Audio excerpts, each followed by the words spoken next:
Mom screamed, "Get out and never come back," after I paid $20,000 to save our home. Weeks later, Dad asked why I stopped paying the mortgage. My reply left them speechless. Her voice cut through me like glass. "You were never enough for me, Kaylin. You were just safe." I froze.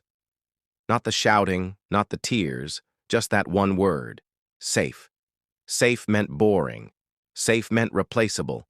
And in that moment, everything we built cracked. I heard her phone buzz on the counter, his name lighting up.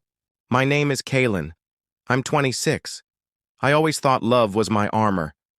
That if I gave everything, I'd be untouchable. Turns out, love was the knife I handed over. And she used it. This isn't my first betrayal. And that's what makes it burn deeper." The circle, relationships around him. Amara, the woman I thought was my forever, Julian, my best friend since high school, always too charming for his own good.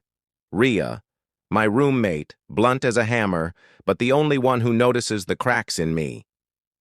At dinner last week, I caught Julian looking at Amara a little too long.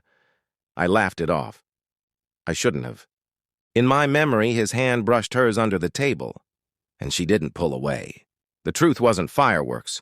It was quiet, a locked bedroom door, a wine glass half empty on the nightstand, her phone lighting up, his name again. When she confessed, her voice was soft. It just happened. We didn't mean to.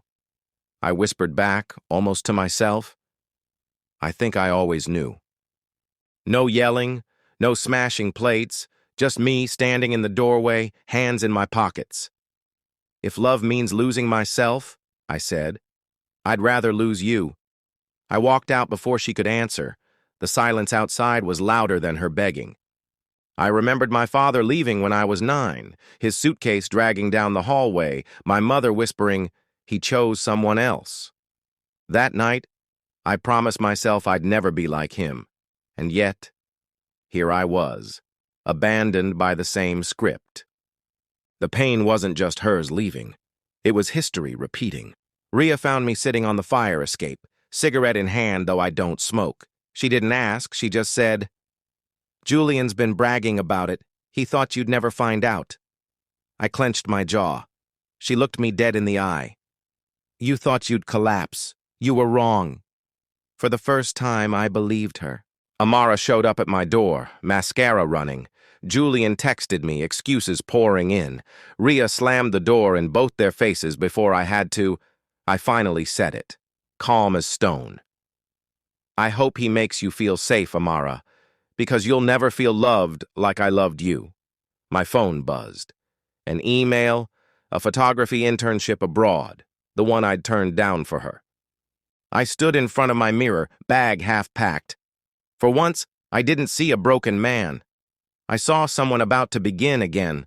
I whispered to the reflection, "For the first time, I choose me." The airport was noisy, but inside I was quiet.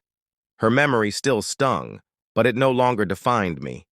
I wrote one last line in my journal. "They took my heart, but I found my worth." And for the first time in years, that was enough. If someone you loved betrayed you, would you forgive, or would you walk away forever? Tell me in the comments. Subscribe for more stories that hit deep, like if you connected with Kaylin's strength.